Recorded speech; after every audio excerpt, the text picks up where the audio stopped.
welcome back to episode number 11 of Raise the Banner podcast. I am one of your three co-hosts, as usual, Matt Couture, here with JR Mott and Ben Dirth. We'll go back and we'll let JR take the reins the first try this time. JR, how you feeling? I'm so much better than I was last week, man. I feel alive again. I'm a human being again. I'm not like not a slave to the sickness. I feel great. Over the COVID? Oh, finally. Finally. Oh, that's good. Ben, how about you, man? Good. I'm apparently one of three people here that does not have a cough. Yeah, no, things are good. Ready to go. All right, well, we'll jump right into it. There's a lot to talk about. Patriots, Red Sox, Celtics, Bruins, all of them. We'll jump into the Boston Bruins. They're 10-1-1. Is that correct? 10-1-1. 10-1-1. We had a nice debut by Mason Lowry, defenseman. Overall, they've looked pretty good. But JR, I want to get your overall thoughts of what you've seen the last week and your updated kind of viewpoint of how things are playing out this season. Sure, you will. Mason's played in 3 NHL games right now so far. Looks very decent. Probably one of the best defensemen we have on the team, and he's only a rookie. When you have pylons like Parker Witherspoon and Ian Mitchell, it's kind of, pretty easy to look really good. But just, jokes aside, he looks awesome. He's everything that we expected him to be. He's a puck-moving defenseman that's solid in his defensive end, but he's really good on the offensive side of the puck, too. As you saw last night, he scored his first NHL goal, along with Johnny Beecher, our fourth-line center, scoring his first NHL goal. 3 games in, he looks really good. He looks, he's a rookie still. He's going to make rookie mistakes. It's going to happen. But, for just being thrown into the lineup, being down 3 defensemen, I couldn't ask for anything else. Yeah, he looks awesome. I'd like to see more, like, in his offensive game, because just seeing last night, he can... Best way to say it is, if he can keep up what he did last night in the game before the Red Wings game, he's going to be a really good defenseman, and it's going to be here with Chucky for a long time. Hampus Lindholm is finally starting to get the gears going. He's starting to figure things out. Just watching the film from last night and everything like that. The team is very good. They still look really good despite that one game in Detroit over the weekend. I really can't ask for any more other than I just want to see the defense play a little bit higher up in the offensive zone. It's kind of hard when like I said, when you're down 3 defensemen, it's kind of hard to be able to keep, themselves in the offensive side, in offensive zone. But if they can just play a little bit higher up and play high to low, there's going to be a lot more offense created and a lot more scoring chances created. If you look back to what the Bruins did last year, the defense was always involved with the offense. It's something you really didn't see under Bruce Cassidy just because the way his system worked. But, Bruins look good. I can't ask for anything else. Like I said, I have no complaints. Jeremy Swayman looks insane. Linus Ullmark looks really good. Like I said, despite the Detroit game, not many people look that good. But we're 12 games into the season. We still have 70 games left in the season. A lot can happen, but keep playing this way, they're going to have a lot of success. Yeah, if they can match this over a 82-game season, they would break the record that they broke last year. I don't expect that to happen. But No, they obviously won't. I think you kind of hit the nail on the head. I've liked it. I've liked what I've seen from Lindholm lately. The young guys just continue to step up. For a Bruins system, prospect system, farm system that really is ranked in the bottom. Is it the bottom 5th of the league? not anymore. Not anymore. People keep on ranking it 32nd, but it's not 32nd rank because they keep Yeah. on mentioning prospects that are full-time NHL players now. Yeah. Well, I mean, regardless, so even if they're not 32nd, if they're bottom 10 for a farm system that is deemed not good, they're producing multiple players now that are helping this team, and they just weren't really that highly rated players, but for whatever reason, whether it's Bruins development or these rankings, I guess, or ratings that people are putting out are just inaccurate and not accurate. These guys are performing. As you mentioned, Mason Laurie and Matthew Poitras are both playing well. Mason Laurie is still pretty new, but Matthew Poitras is playing well. Johnny Beecher's playing really well. Yeah, Johnny Beecher's playing well. They're contributing. I don't want to say they're the reason why they are where they are right now through 12 games, but they're playing a significant role. And it's helping filling the void that they lost.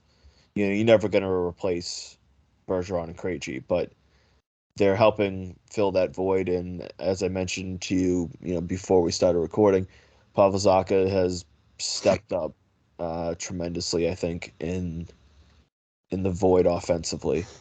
Well, people thought, like, when we traded for him last year from the Devils, a lot of people thought that he wasn't going to do that well. And then when they're like, oh, it's because he benefited from playing with Pasternak and Krejci. But he hasn't but one game played with Pasternak, and he's still putting up points, and he has a positive plus minus. Like, he looks good.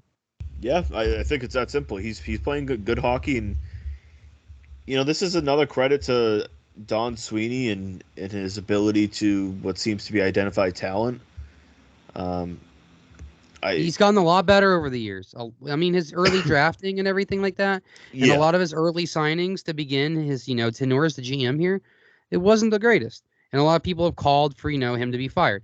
And a long time ago, I did too. But I stuck it out and I gave him the second chance that he deserved because I know when he came in, Peter Chiarelli left him a shit stack, like a shit basket. He had to fix so much when Chiarelli got fired. A GM that takes over from a shithole, and you give him time. Hey, hold up. We'll talk about that later. All right. I'm just. But you know what I mean? Like, he got the time that he needed, but he also had ownership that was willing to, you know what I mean? Like, take the time with him. And people say, oh, he still can't draft. Well, I hate to break it to you, it looks like Don Sweeney can draft. And the past few drafts, he's done really well. I think you're kind of hitting it there where he had some early struggles, certainly, but he seems to be improving in the last few years. I mean, like we've talked about it. I know they didn't make it. They, failed miserably in the playoffs last year, but that's not his fault. He hit every right button in what the team needed and added. He's the best general manager in the NHL. It just no bias. Oof. All right. No, Ben, what are you feeling about the Bruins? So just to go back to Mason Laurie, the more I see of him, it makes me want to see less of guys like Matt Grzelcyk. I think if you can get like the infusion of young talent, and I think the chemistry and the camaraderie that you have with the young guys who are producing matters. I think it invigorates other players. It ramps things up. It motivates them, right? There's nothing for guys who have been here for a while, and I'm not talking like just guys like Marchand, right? But the veterans that have been here for 5-6+ years, right? Even those guys, when you see it's not that many of them anymore, right? Well, but when you see those guys, when you see the young guys come in and they make, and I'm not saying they have to make a big impact, although I think Laurie has been more than sufficient in the early going. I think that he could be doing less and we'd still be happy with it because we'd be like, well, he's young, he's working his way in, and he'll get there. I think it gives off this confidence in it. It allows other players to still be who they are because they don't have to worry about picking up the slack, given that they're down 3 guys and there's been question marks about the team because it's like, okay, well, what are the Bruins going to look like in a post Bergeron world, right? So it's nice to see that the young guys are contributing and contributing very, very well. It certainly bodes well down the line that these are guys who can certainly fill holes that I don't really know anybody who expected them to kind of be where they're at. And in terms of what they've done, I think there were question marks on how certain spots on the roster were going to be filled out. So it's nice to see that they're producing and allowing other guys to just do, like, as cliche as the phrase is, right? Like, do their job. They don't have to pick up the slack somewhere else, and that causes other issues. Well, Yeah. what you said about Grizzlick, I'm just gonna be honest with you, Ben. And this is in no certain order, if you roll out a left side of Lohrei, Lindholm, Grizzlick, that's one of the best, like, left-sided, like, left-handed defensive side in the league. Sides in the league. I can't talk today. I'm so sorry. Derek Forbort is not worth keeping. Like, Yeah, it's probably Forbort that will get the. Forbort is going to be the odd man out. And, like, there's so many different pairings you can make, and Monty messes with them every single game. Like, you never know what your lines are going to be in like halfway through the first period of the game. He's going to roll out this starting lineup or like this line set. He's going to change it by the third shift. So you could start with Grizzlick and McAvoy, and then you'll end up seeing Grizzlick with Shattenkirk somehow during the game. Lindholm with McAvoy, Lohrei with Carl. Like, he likes to mix things up. And Grizzlick, it sucks because he's injury prone, but when he's healthy, he's such a damn good defenseman. Like, it sucks that he's so, like, I wouldn't say glass, but he is so unlucky with injuries because he is a damn good defenseman when he's healthy. He's just Chris Sale. No. I know. I'm not saying at that level, but just can't stay healthy. But I have a question for you, JR. Do you see a scenario in which Swayman kind of takes over the lead of the goalies? He already is right now. You think it's already happening? He already is right now. Last game proved it. Like, yeah. I mean, Ullmark, technically, contract-wise, Ullmark is still the number one. But if you watched last night, he saved 13 of 14 high-danger chances. He willed the team to a win. Even though, that's kind of why I'm asking. Is Swayman's playing, great hockey right now? He's 24 years old. Yeah, I mean, the future is. They got to lock him up. It's going to be, he comes out as a stellar year. It's going to be interesting to see what his long-term desire money-wise is. Knowing the way Don is with keeping home talent, homebred talent, and homegrown talent, and knowing how much Swayman loves this city and loves this organization and loves this team, you could act as like an Ullmark number, maybe a little bit higher. But I think he'll break Ullmark's at this point. I think he'll have to get into the sixes at least. The cap's gone up, so the cap's going up, so it's going to be higher technically, but in a few years down the road, it's going to look like pennies on the dollar. Yeah, I mean, that's why I think he's. I mean, I'm not going to say he's going to assume he's going to finish the year as a top 5 goalie. He might, but just for the sake of it, let's say he's in the top 10 to 15 range. I still feel like he's going to need at least $6.5 a year. I would give him 8 years, $6.5 million to $7 million. I would lock him up long term. That's probably his price range.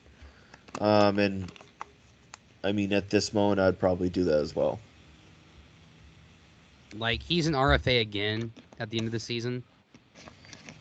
But I'm gonna be honest, if he's the number one by the trade deadline, just just sign that contract on the dotted line.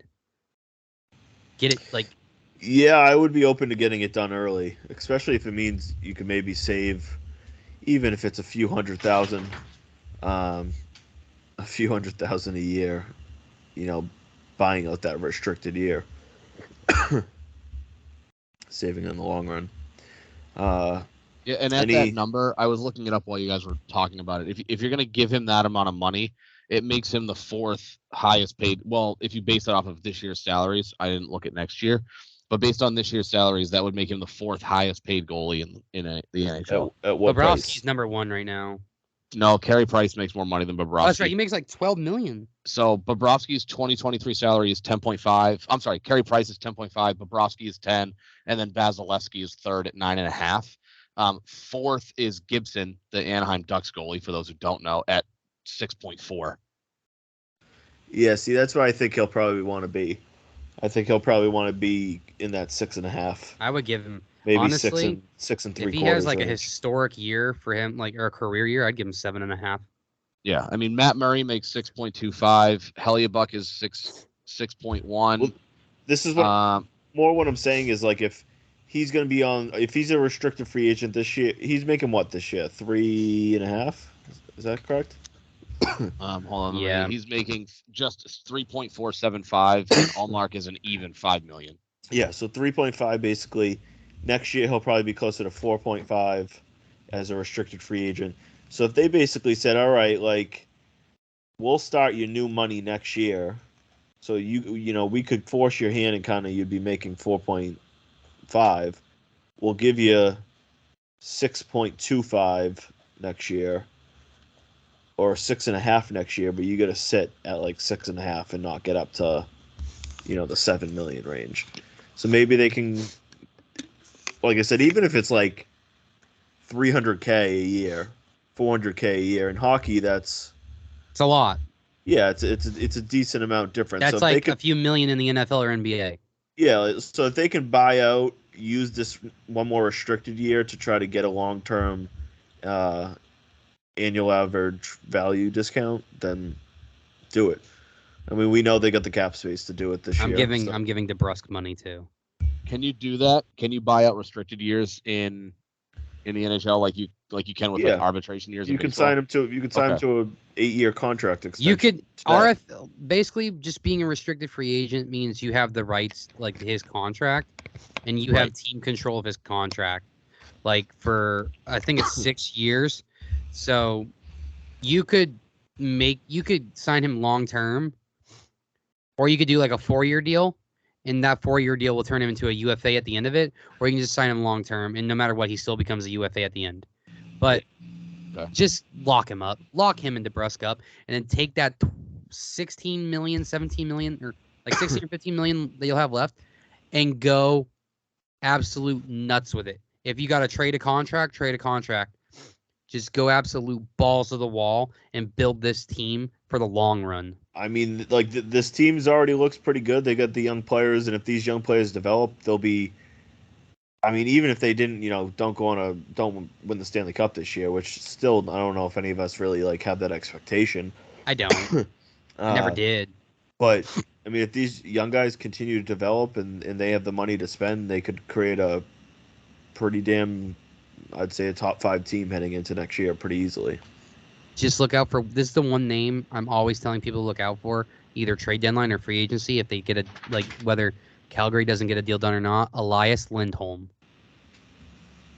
Him and Noah Hannafin. If one or both of them come to Boston next year, either by trade or by signing, holy fuck. This would literally be probably the best team in the Eastern Conference by miles. Yeah, I mean, as a Bruins fan, when things ended last year, you were pretty devastated.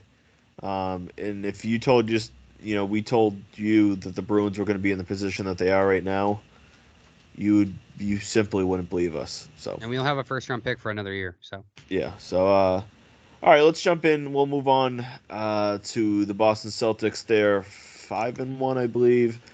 They just lost last night. their first loss of the season in overtime on the road to the Timberwolves.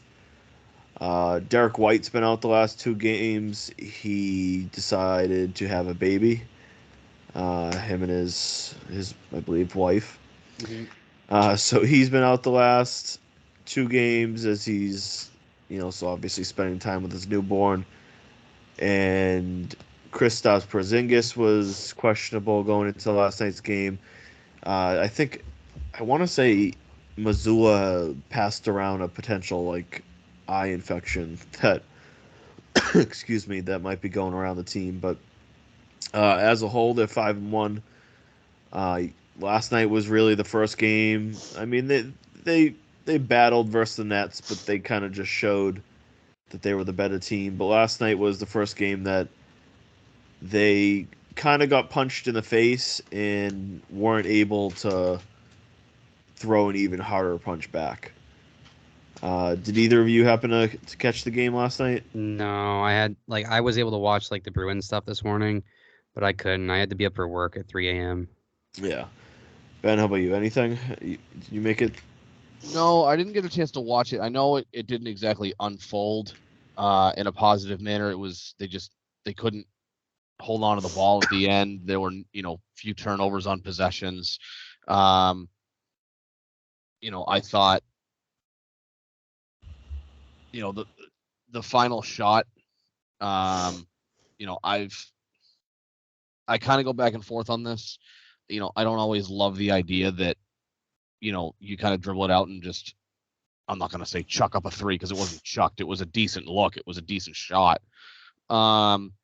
I just feel like that's so part of the game that, if you could incorporate a way to get to the hoop and try to draw contact, especially in that case, because, if you get to the basket, even if there's no contact, Minnesota's not going to huck a ball down the court with any sense of confidence of making a buzzer beater from whatever 120 feet away.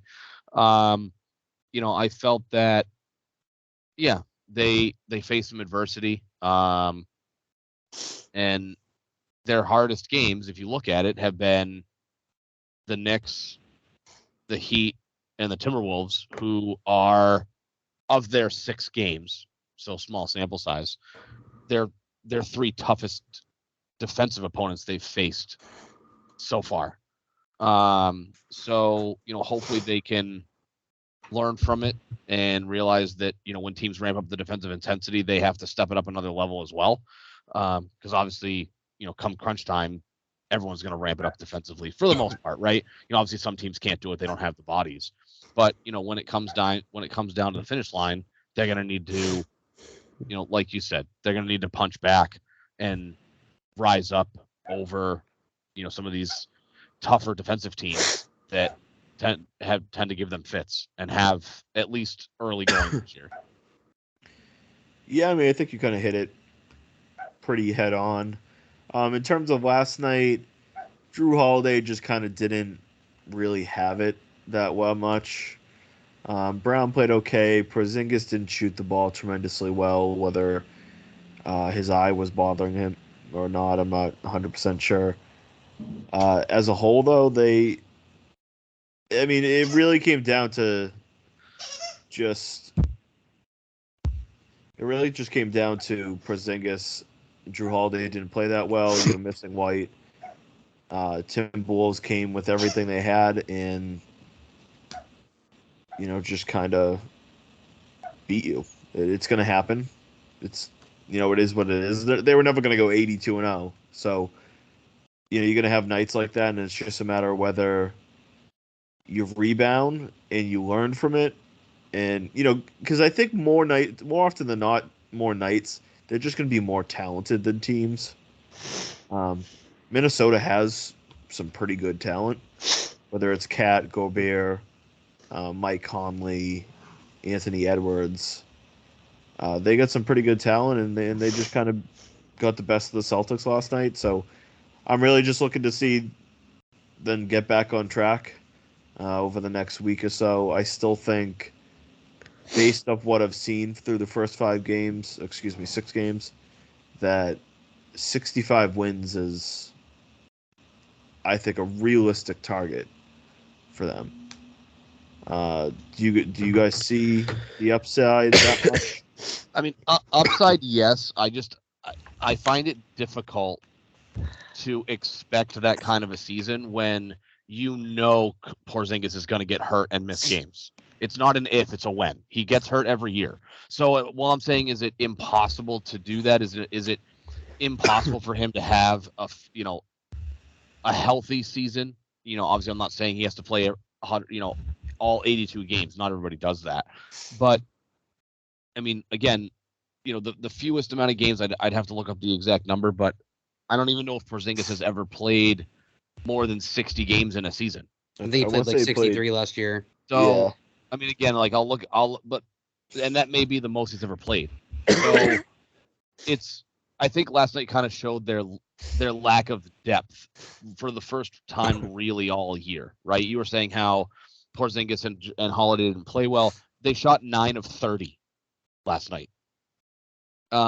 So he played 65. I mean, you're due to have down games. You'll have down games, and they'll certainly rest Porzingis throughout the year and keep them healthy. But you gotta even without Porzingis, this team is better than 85% of the league. This is the best team in the league. Yeah, even without Porzingis, they should still win more games, a lot more games than they lose. So it's, if they can rest him and keep him healthy, and even if he did go and say he missed, excuse me, 3 weeks or something with an ankle injury or whatever, they should be able to stay a good team even without him. I said 65 is the target. In the end, I don't really give a shit as long as they're healthy for the playoffs. That's the only thing that matters in the NBA. I mean, the playoff, yeah. You see that time and time again. It's just the NBA is I don't know if there's a sport that the regular season matters less than the NBA. Obviously football matters the most, the regular season. Hockey. I would say hockey in recent years, baseball. Yeah, because the way the playoffs are now. Just the way the playoffs are set up, if you are hot at the end of the year and you get in, as long as you get in and you're hot, right? Because anything can happen. Right? Look at the Diamondbacks. They were hot at the end of the year and got in, and now granted they essentially no-showed in the World Series, but they ran through the National League as if they were a 110-win team. Yeah, they didn't they stomped through. Yeah, it wasn't like they squeaked by. I'm pretty sure, I'd have to go back and look, but I think until they got to the National League Championship Series, they swept their way through the playoffs. Yeah, because didn't they go down 3-0 to the Phillies? No, they won game 2. They won game 2 in Philly. 2-1 and then 3-2. They're down. Oh, you're talking about the Phillies? I'm sorry. I'm sorry. You said Phillies. My brain heard Rangers. They won game 2 and then lost 3 in a row. Yeah, I'd have to look back at the Phillies series, but they were down 3-2. They won both games in Philly to win the National League pennant.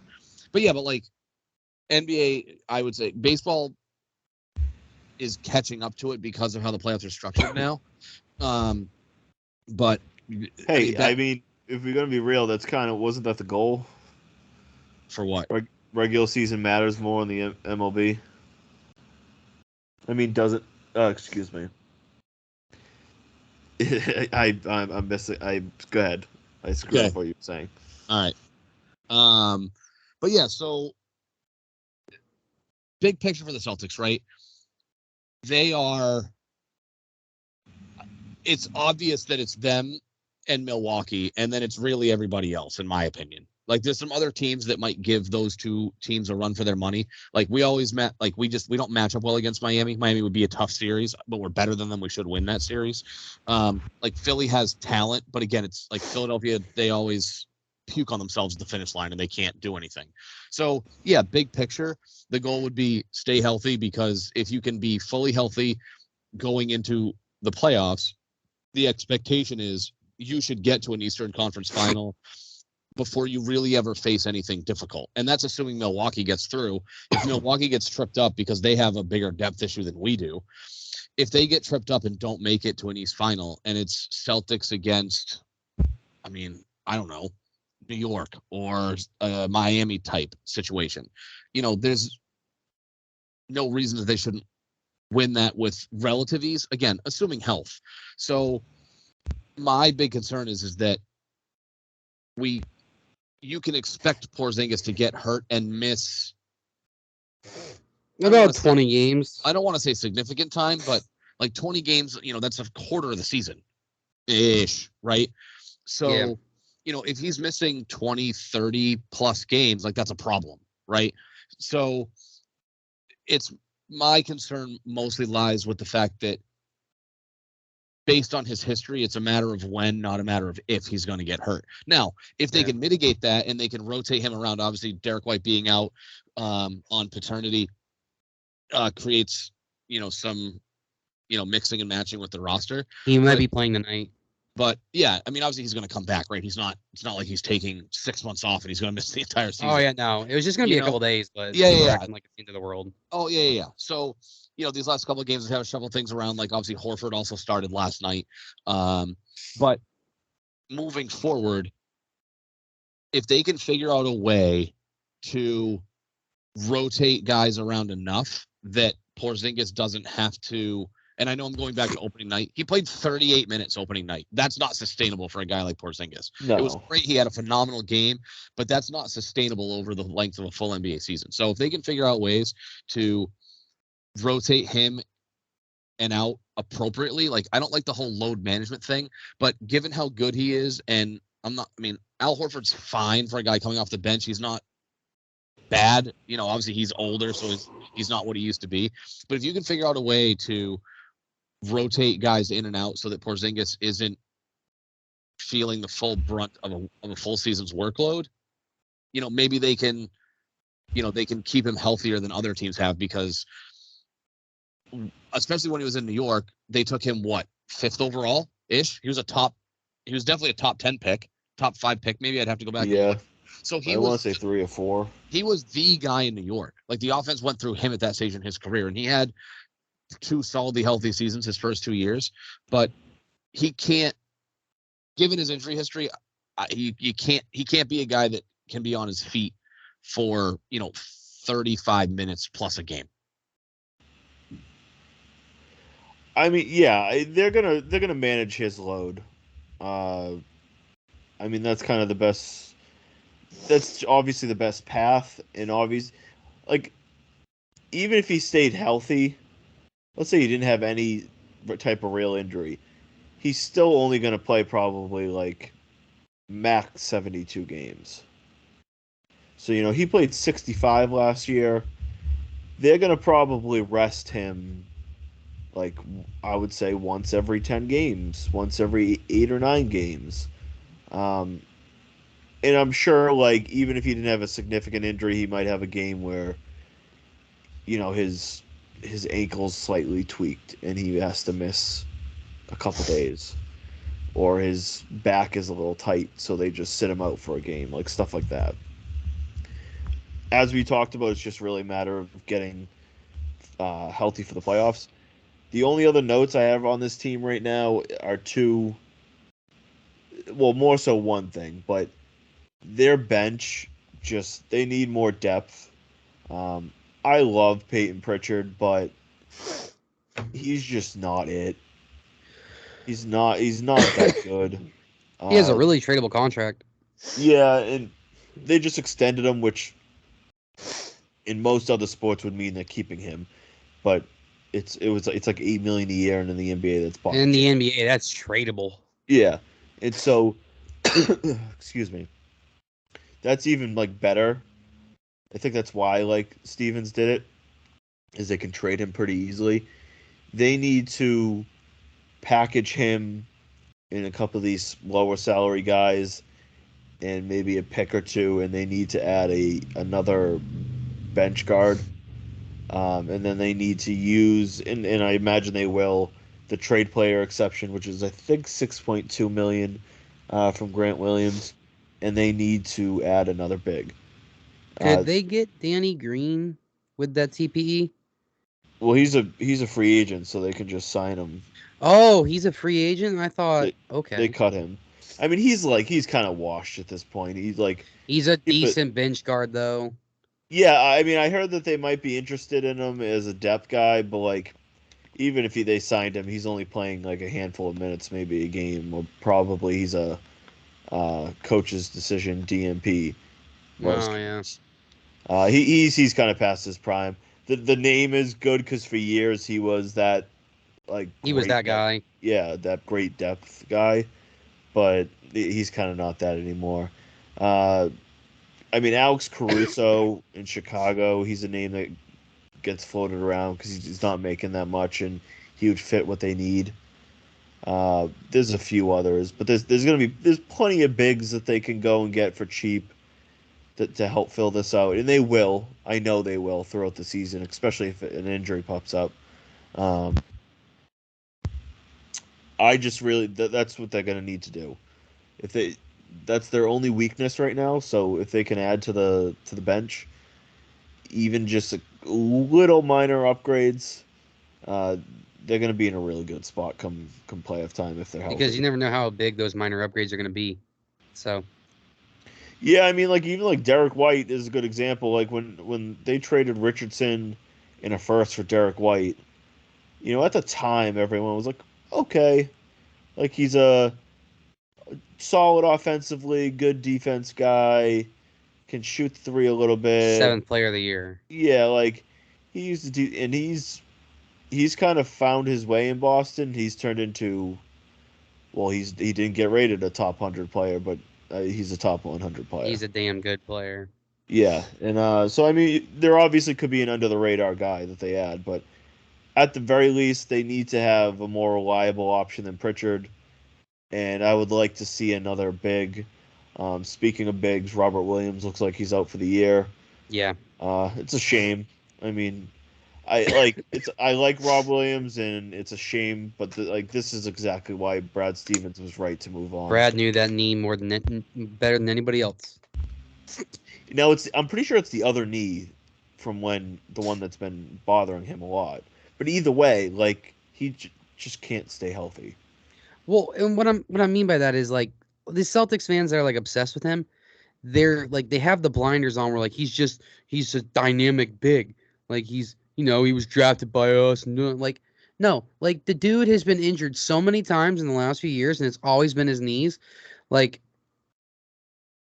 get over it. We upgraded Well, so yeah, massively. not only do they upgrade, but it's like, all right, he was missing half the season, and even when he does play, he can only play 25 minutes a game max If that.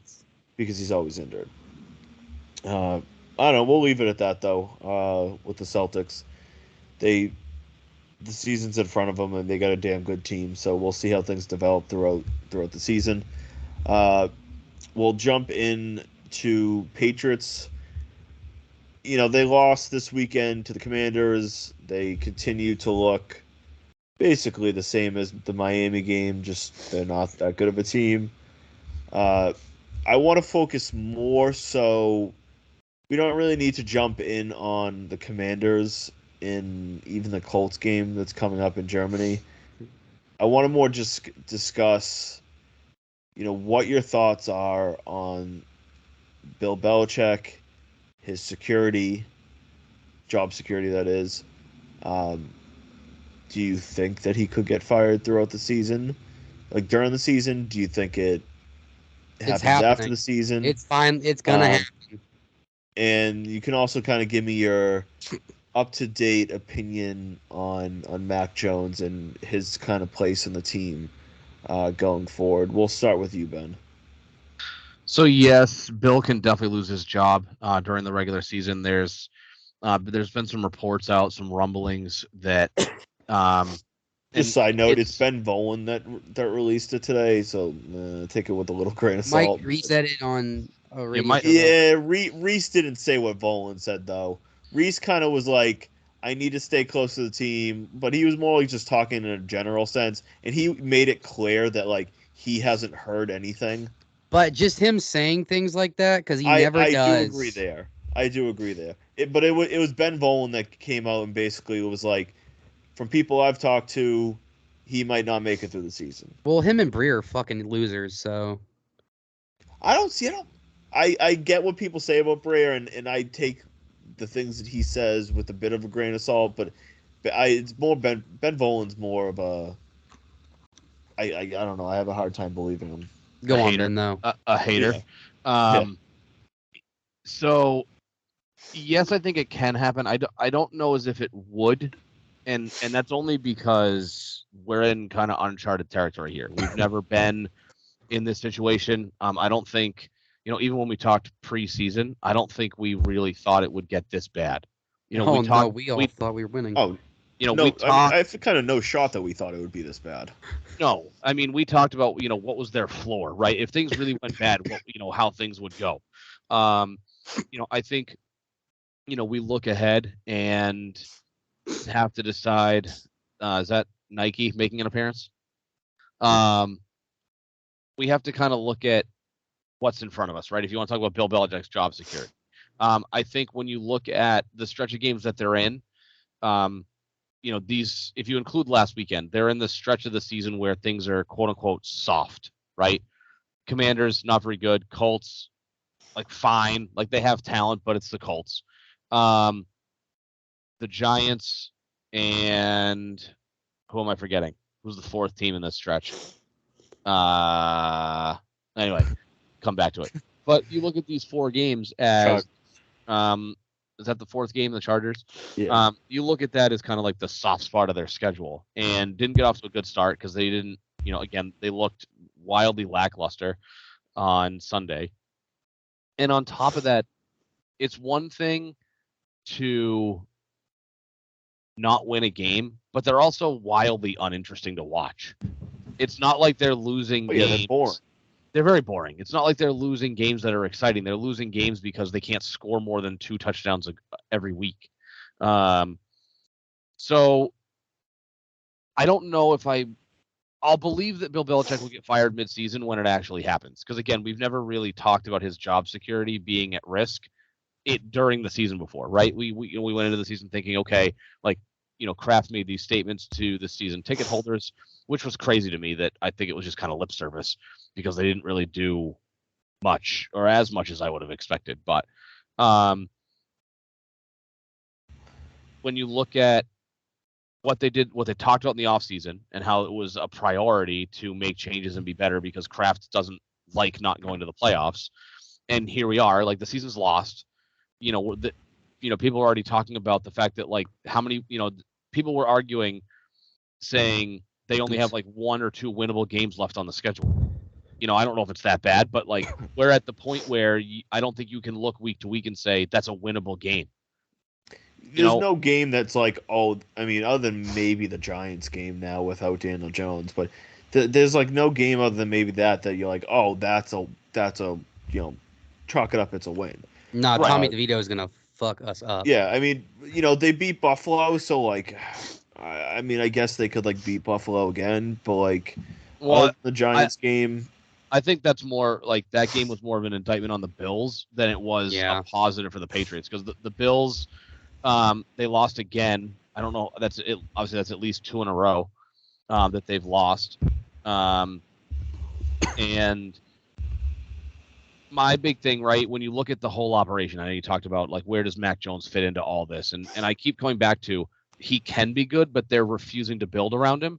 Yes, they need an upgrade at quarterback, but they refuse to actually build around him and give him options, right?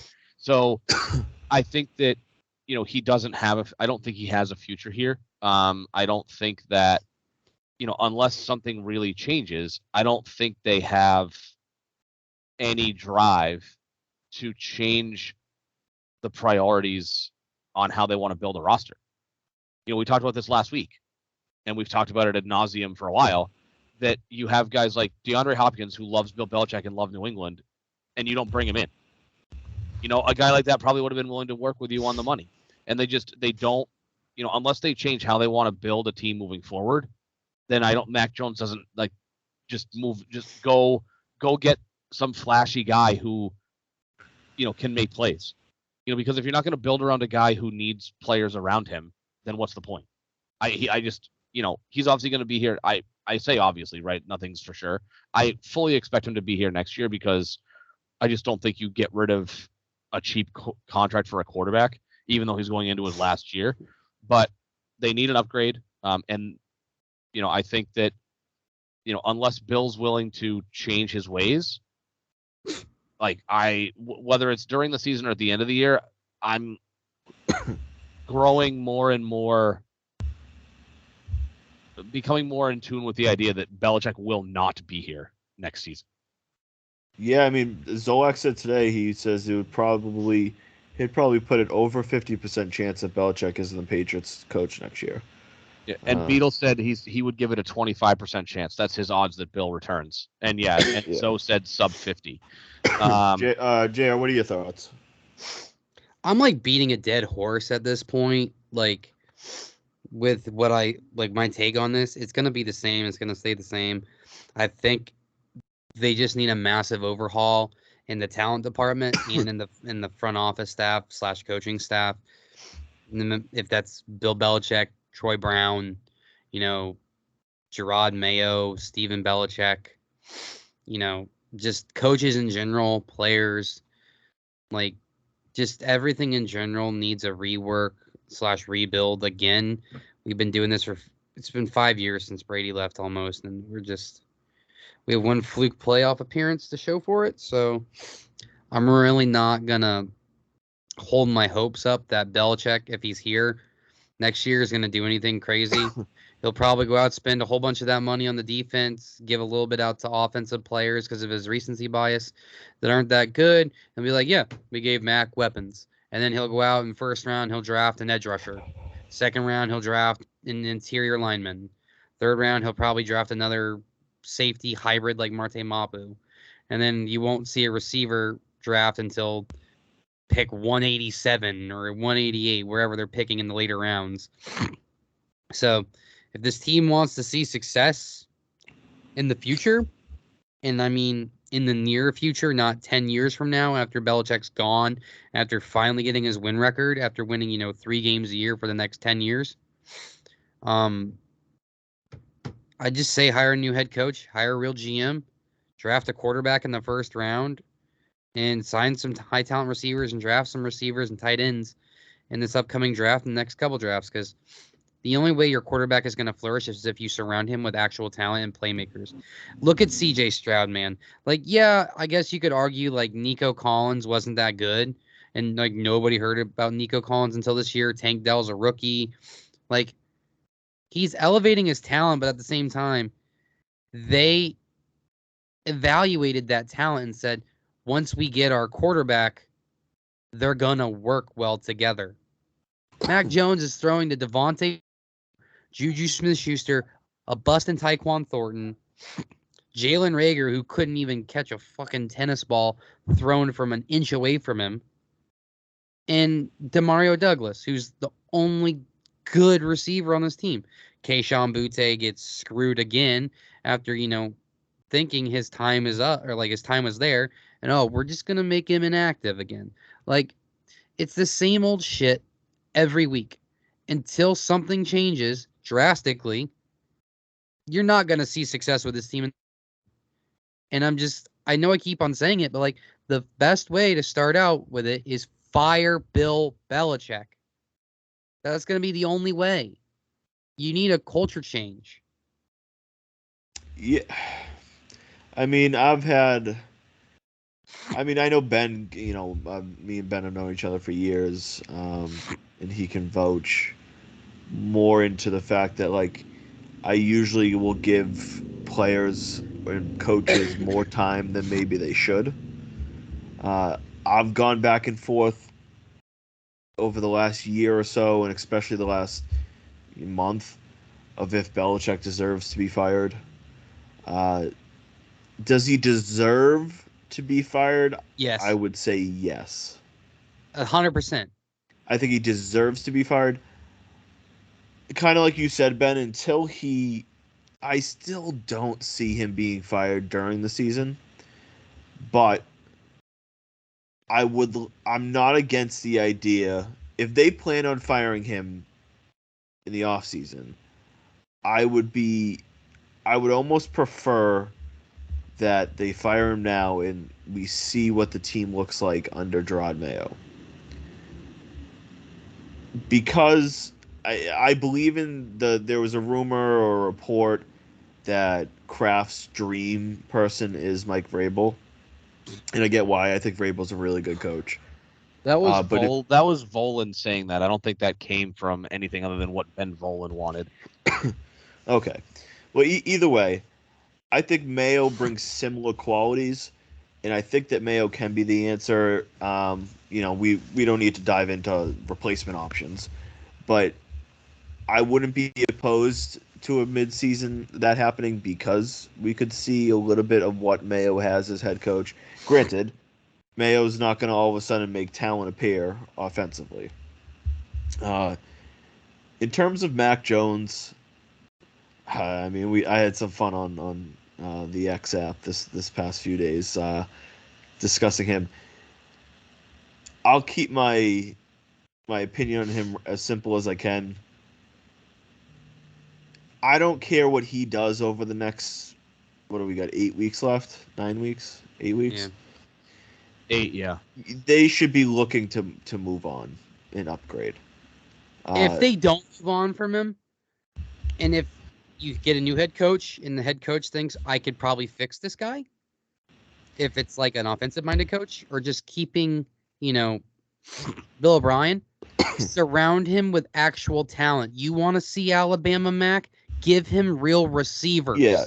Well, all right. So that's my thing.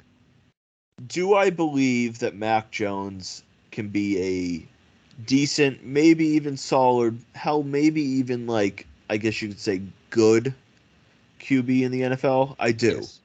I do it, but the problem with that is it needs to be a great situation.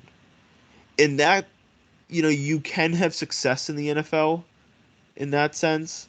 We're seeing it in San Francisco and I guess in Miami, where you have middle tier QBs that look much better than they really are because they got great weapons.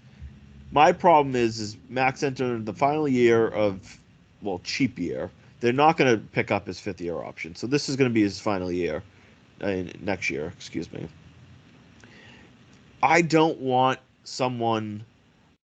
I'm kind of over the idea of having someone that you need to have great people around him. Look what they did for Tua. And again, it can work. So it can work, and that's why I'm all right, if Belichick left and someone took over and they addressed the offense, they added elite weapons, do I think the Patriots could be a winning football team with Mac? Maybe. Maybe I do. I think an over 500 team, yes.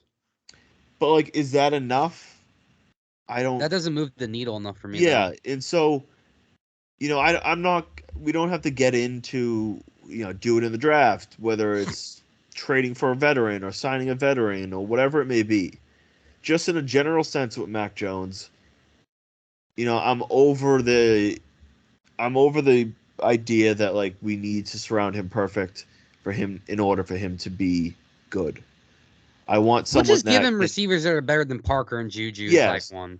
But I want someone that if they walked in to New England, and I'm not saying Patrick Mahomes or even Joe Burrow. Let's just put Kirk Cousins in this offense. Would Kirk Cousins look like Kirk Cousins that we know? No. But would Kirk Cousins be better than Mac is? Sir, yes. If he's Kirk Cousins this year, he didn't look too hot. You get what I'm saying, though. In the general sense, I want someone that even if the weapons are this bad, they're not terrible. They're not performing they can. They can be. The offense can be serviceable.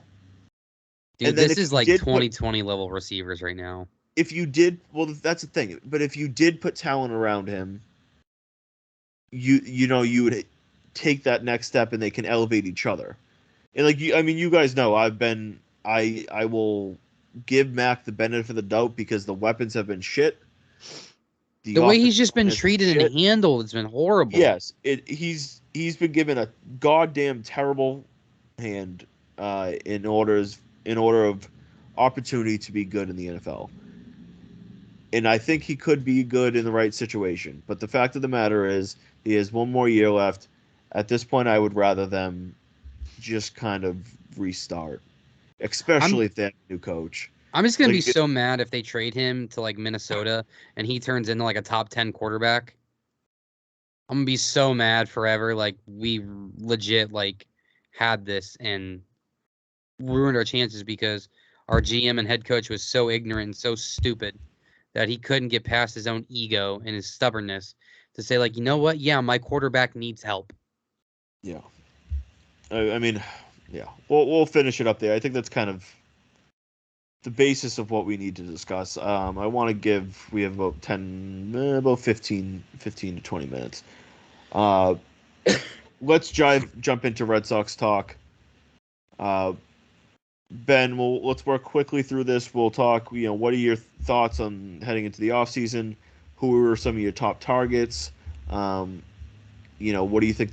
Obviously we know pitcher, but like in an overall sense, what are you looking for the Red Sox to focus on this offseason? So they need a true top of the rotation arm. Whoever they want to identify to be that guy. I think ceiling wise, I would argue. You're muted. Sorry. I would say, I guess I'll just back up. I would prefer an ace, top of the rotation kind of guy. Ceiling wise, I think Yamamoto is probably your best option. Comes with a little bit of an unknown because he's never pitched in the big leagues, and sometimes there's a little bit of a translation, like a transitional period from when you go from the NPB over here, because they operate differently in Japan. They operate on a 6-man rotation, so the workload is a little bit different. So, yeah, but he also he threw 138 pitches the other day.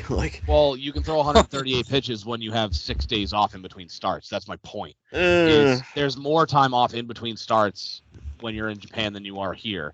There is, but he throws a shit ton of innings every year. Sure, but again, there's always been a transitional period for guys coming over from Japan to the U.S. So ceiling-wise, he's probably the best arm available. I would say, given that he's a proven, legitimate arm in the game, I would say that Snell is probably your safest move if you're looking for a top of the rotation arm. I just think that you know what you're getting with him, whereas there's less risk involved getting him versus a Yamamoto, right? So obviously a top of the rotation guy. I think they've got to figure out like a couple of things. I mean, obviously pitcher. I mean, if they can go get 2 legit guys, I'm not saying you have to get 2 aces, right? Like I would love if they went out and got, 2 of Yamamoto, Snell, or Nola, right? That's big splash type of thing that invigorates the fan base and puts butts in seats, because they struggle to do that a lot throughout the year. Doesn't help that it's also the most expensive ballpark to go to in all of baseball. So pitcher is kind of the obvious one. There's guys that you can, I think, build around, right? I think if you have the opportunity to upgrade, say, center field, you do it. If you can figure out a way to, if you can shore up something and get a surefire thing at second, do it. Who those guys are, I don't know. It really depends on how they feel about their internal development with certain guys. I mean, obviously, Rafael has played some infield. He's, in my opinion, he's probably more of an outfielder than an infielder.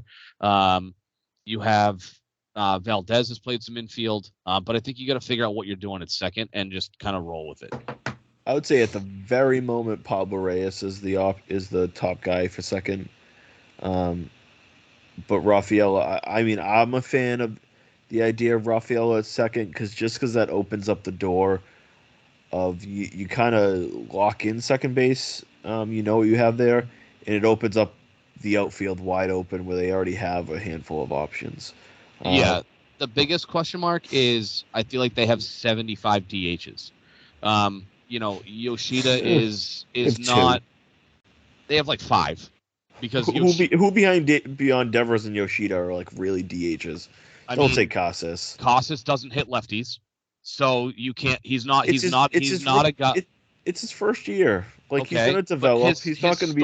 He's not gonna be a righty hitter only. But he didn't hit lefties in the minors either. It's not like this is all of a sudden a thing he's working through. He's never hit lefties in his entire career. It's still developed. Like he's gonna be a full-time first baseman next year. So you have that's not a DH. What are you talking about?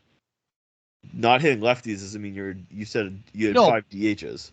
So anyway, correct. So Yoshida, Devers, I mean, I'd have to look up and down the lineup and see, like, I'd have to go back and look at who else DH'd last year. I mean, obviously, it's really just them two because Turner was the main guy.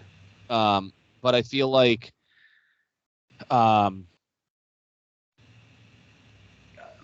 it's tough because it's really hard. Yoshida's I don't want to call him a liability, but he's not good defensively. There's worse defenders out there, but he's not good defensively. First year in the MLB. But he also wasn't a good defender in Japan either. That was the one weak spot in Japan, was he wasn't a great defender. So, no, but his bat's great. Left field, yes. Yeah, sure. This story for a different day. But you figure you can hide somebody who is, let's say, subpar defensively. You can hide them in left field. I mean, Manny Ramirez is one of the worst defenders of all time, and he was fine in left field because it doesn't take an elite defender to play left field at Fenway. It takes somebody who understands how to read the ball off the bat and recognize almost immediately, is this going over the monster or can I get to this ball? It takes an intelligent defender, not necessarily an elite guy with elite tools to play left field at Fenway. I think you kind of like hit it. That's kind of what my approach is, I think. Excuse my dog. Is in a perfect world, I want them to add whoever they are, I guess, DHs. I guess if you had to label one person DH going into the season, is someone that can also play the outfield. I like the idea of Adam Duvall. Bringing him back, you know him. He won't cost a lot of money. My only thing there is if Adam Duvall is your DH and you don't add anything else significant, is the lineup really going to take a hit because they didn't add any other big bat?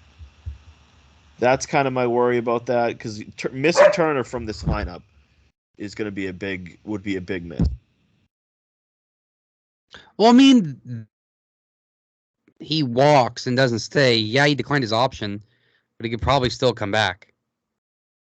Well, here's the thing, right?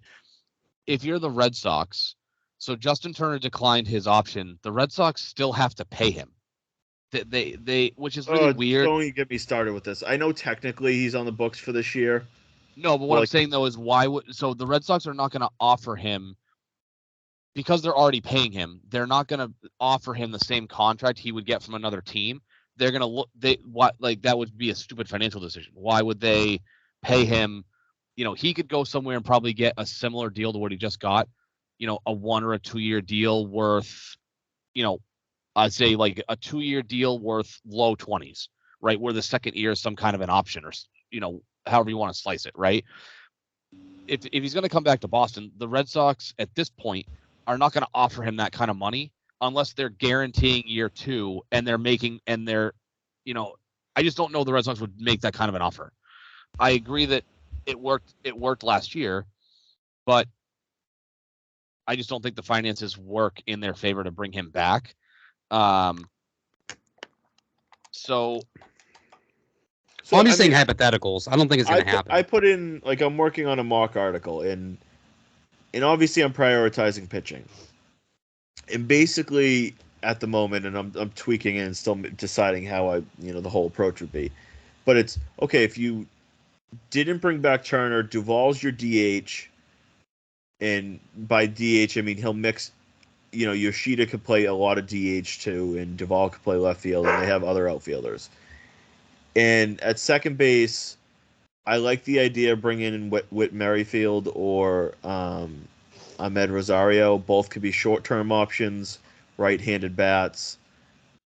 solid defenders for the most part, can play second. Witt can play the outfield as well. So if just off on the surface of that, like just as an example, if you take last year's lineup and you take Turner out, I guess you add Duvall, but like Duvall and Turner, and then you just have Merrifield at second, like is that lineup good enough? Just hypothetically, you would have, let's say, Duran, Rafaela at right, then you'd go Devers, Duvall, Casas, Story, Massa, Witt, and Wong. Is that lineup good enough? It's worse than last year just based off losing Turner. Is that good enough, and does it balance off even if they added 2 elite pitchers? Where does that make you stand as a team? So, and Matt, I know we talked about this kind of off the air, if we want to call it that. My 3 moves that I would love to see. I want a top of the rotation arm. I think they need somebody who can be, if you get a flash in the pan, can be like a number 2, but I would say go get somebody else who's like a number 3 quality guy. And this is, again, I would want them to get 2 of the 3 top arms. I'm speaking more from a realistic standpoint of what I think and Montgomery. Of what the Red Sox would do, right? And I don't know where I saw this, if somebody sent it to me, but I guess the Red Sox met with Montgomery's agents in Arizona recently. Yeah, reported it. So, but again, I don't know if I read it or because on my own, or if one of you guys sent it to me, but I would, if they could go get, say, Yamamoto, Snell, or Nola, and Jordan Montgomery. Let's just, pick and choose. My third move is, because I think it makes your lineup good and potentially better. I would love them to go get somebody like Cody Bellinger to play center, who is still 28 years old, had a good year last year. I know he had a couple of, COVID year aside. It's just money. You're talking about I know, but when you talk about being a real, like, we have to have conversations of, okay, is John Henry going to dish out? That would be, let's say they signed Snell, Montgomery, and Bellinger, and they would still have a few more holes to fill. Like, that alone is like $80 million a year. I like that, but like we talked earlier, just you and I, of, is it realistic that they make 2 big splashes at pitcher? Never mind 2 big splashes and a huge splash with Bellinger. Well, Breslow said that John Henry told him money's not an issue. I would trust me. I hope that's the path. I'm just like, I have a hard time seeing them sign 2 top of the rotation guys, meaning like 2 guys over $20 million and going and getting a guy at Bellinger's commitment level. I mean, how much money do you really think it's going to cost to get Cody Bellinger a year? Like 25 to 27. Dude, I don't think it's that high. I saw somebody report that he'd go to the Yankees on like a 6-year deal at like $180 million. He's, what's 6 divided by? That's $30 million a year. I don't think he's worth that much. I don't know if he'll get that much, but he's gonna get a big chunk. There's just not a lot of free agent. I'd say he's maybe like between 16 to 20 million. So for Bellinger, I would say, I mean, and I know we're kind of splitting hairs at this point. I mean, if you think it's 25 plus, I think it's more like 22 or 23. Again, you're talking $2 to $4 million a year. I also don't know if Jordan Montgomery will command $20 million a season. So, but anyway, so let's just say that it's somewhere between 60 and 80 million a year, right? And let's pretend it's Yamamoto. Yamamoto's probably more like 27 to 28 because of his age and his ceiling. So let's say it's Yamamoto for 28. Let's say you get Bellinger for 22. Let's make the number even. So that's 50 million. Just for kicks, the Athletic projected Bellinger at 6'1", 162. So it was 162. Okay, my bad. I was off by a little bit. So that's 27 a year. I think that's a little high. So I think he'd probably be closer to 25. Like Spotrac has his market value at 22.5. In a normal market, I think I would agree, but there's just like not many bats this year. So if someone needs a bat, they're gonna overpay for him. Sure. And But it also depends on like who needs a 28-year-old center fielder. You got to look at that market too. I'm sure there'll be a lot of teams. Yeah. So for me personally, and it doesn't. I mean, I think you could get Snell, Montgomery, and Bellinger, and not spend $80 million a year on those three guys. Now, having said that, I mean, again, and this is more personal preference versus reality and realistic. I mean, again, I don't think we really know what to expect out of the front office moving forward until we see it unfold. So for me, at the end of the day, it really is just money, especially for an organization that it costs more money per person on average to go to Fenway Park than it does to go to any other ballpark in the country. And they're not putting out a product that I think is worth it to people to spend that kind of money to go. So I don't think it's a matter of I think it's more they're unwilling to spend versus they're incapable of doing it. Now, I'm not saying blow past the tax threshold like Mets did last year. That's a little much, but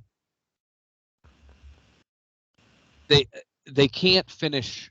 They can't do what they've done for the last 5 years or whatever it is and finish in the cellar of the American League East. They can't do that. So is it realistic that they're going to go get two of the top three arms and a top bat on the market? No. But I also don't think that it's incredibly unrealistic to say that there's a 0% chance that they would actually do it. Because they can. I just think that, sorry, just to go back, just to kind of button up what I was saying about the moves. You get two top of the rotation arms because if you look at the rotation right now, you have no one, you have no number two. You have Bello, who's probably your 3, and then like Bello's the only sure thing in your rotation, and he's a number 3 starter. Now, can Craig Breslow change things from a pitching perspective and get something more out of him? Maybe, we'll see. But you need two guys who can be top of the rotation guys, and I don't think that you have to really break the bank for it. If it's like, I don't hate the idea of signing Jordan Montgomery. That becomes more of a, I would rather them go get two of those top 3 guys. I just think that if you bring in Bellinger, right, let's put that in a vacuum. If you bring in Bellinger, I think that solves the issue where you have a legitimate guy in the outfield, and now that allows you to move Duran to left, and you can rotate, and that allows you to rotate, you can, Yoshida has to hit, right? So Yoshida can be a DH on days where Devers needs a day off. You just rotate guys around. And, you maybe Duran can't play, left field one day because Massa has to go play left field because Devers needs to DH, somebody else plays third. They can figure that out. I just think that a guy like Bellinger makes that rotation a lot easier, and it also gives you a solid, somewhere in the middle of the order quality bat. So, I mean, I'm not against Bellinger, but the other issue on top of, the money aspect of it is he's a lefty. So if they bring in Bellinger and they don't balance it out, they're going to go into the season with Duran, Devers, Casas, Bellinger, Massa. That's 5 alone. Never mind, they have a lefty in Reese McGuire. They have Willie Abreu. They might have Alex Verdugo. I don't know who their second baseman would be in that scenario. I guess maybe Rafaela. But if you add in someone like Bellinger, they're going to be very lopsided. So could it happen? Sure. But if they went and got Bellinger, I feel like at that point you almost have to trade Duran and Verdugo, which it could benefit. You could maybe go and get an arm, and in your scenario, maybe instead of signing 2 top of the end free agent pitchers, you sign Bellinger and let's just say Corbin Burns. What? Burns?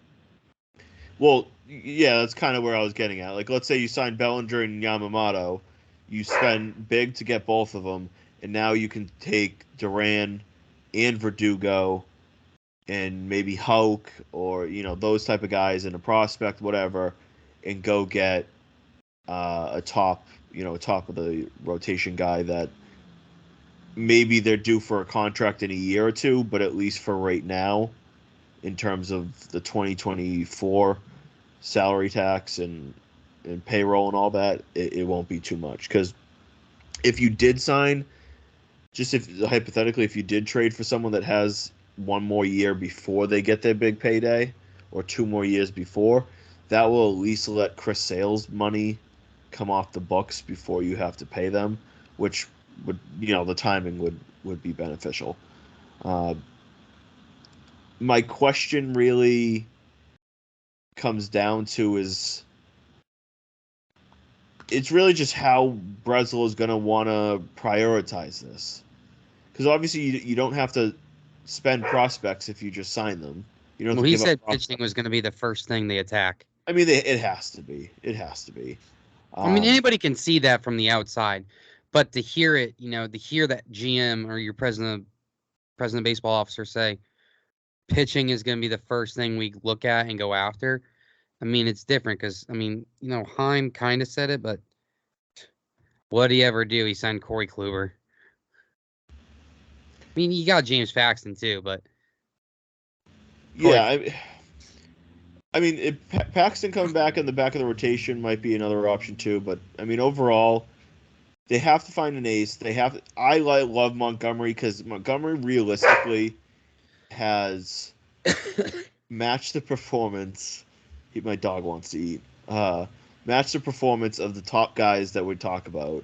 He's been a mid-3 ERA guy, even better than that over the last 3 years. And yet he's kind of in that tier where, like, he's not going to create... He's like a 4 to 5 year guy at, like, 20 per versus the other guys are 6 to 7 years at, like, 24, 25, 26 per.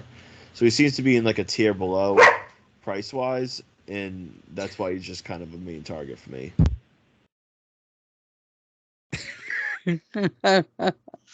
Yeah, for me, I want to see them actually spend and recognize that there's holes on the roster that need filling. And I mean, we said this about the Patriots, right? Where there's holes and the team is obviously ignoring the fact that they need to spend, right? And the thing about this, the Red Sox kind of feel the same way. John Henry's money is tied up in so many different things. It feels like he's more concerned about how, what kind of ownership stake he's going to have in the next NBA team that's going to Las Vegas than he is about the fact that he doesn't fill half his stadium in Fenway on a night, day in, day out basis, when it wasn't that long ago that no matter how bad the team was, they were such a, dedicated, supportive fan base that even in the worst of times, they were selling out Fenway because that's just what you did. And maybe that's just a sign of the times. The modern day baseball fan, wants things to happen, super fast, and people are less likely to want to go to games. But like, it feels like they're, at least recently, have been less concerned with investing in the Red Sox because they're trying to invest elsewhere. Yeah, I just really hope that, when it happens, because recently the MLB offseason has been such a drawn out process that we see things in a month during the GM meetings. I'm really hoping for it. I'm just trying to stay reserved about whether it's actually going to happen or not. Why couldn't Steve Cohen's wife been a fan of the Red Sox? I mean, yeah, they wouldn't have Call sold her him an ass. anyways. But I mean, we'll kind of, I guess, wrap it up there. It's a lot of it's a wait and see. We'll see a lot over the next 2 or 3 weeks. Ben, Jerry, you guys got any final thoughts? Yeah, go feed your dog. Yeah, he's angry at you right now. I'm trying to push back his feeding time because he gets me up too early in the morning. Who cares? You sound like a grouchy old man that needs his beauty rest. Dude, you have your dog like he stands on top of me at like 5 a.m. because he wants to eat. 28 years old, man. Come on. It won't shut up until I get up and feed him. He needs to learn how to sit his ass in bed until I'm ready to get up. Oh my God. I can't wait for you to be married with children. It's gonna get worse. And you know Nicole's like, just go feed him, man. Just go feed him. That's usually how it works because she just wants to sleep. But well, she just wants to sleep. Sounds like she needs to get up with the dog and feed him. Take turns. Ben, you're married. You know how that works. My dog doesn't wake me up at 5 a.m. No, but Mine does. how about Chigo gets up and feeds her? We both know how that works. I mean, Ends up being you at the end of the day. Yeah, it does. but hey, we'll wrap it up there. I'm excited to see what the Sox do, and I'm excited for the bastards of Boston baseball to want Craig Breslow fired by mid-May. A. Don't bring them up. Why? That's just giving them free publicity. We'll leave it there. We'll be back next week. Hopefully, maybe there's some Red Sox news that we can actually talk about and evaluate that. But for now, things won't ramp up for a month or so, but we can be hopeful. Oh, yeah. and I mean, maybe a trade or two. We're seeing some trickle in. I heard nothing major though. If anybody is interested, Matt has a stalker on Twitter now. I do. It's awful. It's like literally. It's to the point where like I mute the guy. I'm scrolling through my timeline and I just see this dude replying to you. I mute him, but what happens is he replies to every post. Then when other people reply, and so I have to click on my post to like see the responses.